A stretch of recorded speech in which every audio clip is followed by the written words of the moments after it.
Autre changement annoncé pour lundi 1er janvier 2024, la France n'acceptera plus d'imams détachés, autrement dit envoyés et payés par des pays étrangers comme l'Algérie ou la Turquie. Le ministre de l'Intérieur a confirmé hier cette promesse du chef de l'État, mais certains estiment que ce n'est qu'un mirage dans la lutte contre l'islamisme. Les explications de Mathieu Desmoulins, Ignacio Bernassin et Thomas Lescloir. L'annonce a été faite par le biais d'une lettre adressée aux pays concernés sous la signature du ministre de l'Intérieur. À compter du 1er janvier 2024, la France n'acceptera plus de nouveaux imams détachés. C'est-à-dire des fonctionnaires formés et envoyés par leur pays d'origine. Leur nombre a déjà diminué ces dernières années.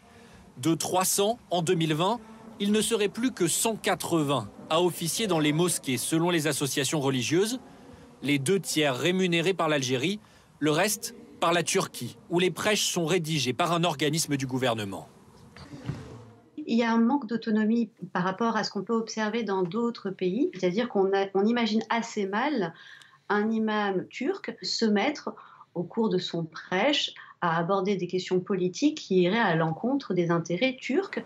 Pas question pour autant de renvoyer les imams étrangers déjà présents en France. Mais à partir d'avril prochain, ils devront changer de statut et être rémunérés sous contrat français directement par les mosquées, clairement insuffisant pour certains.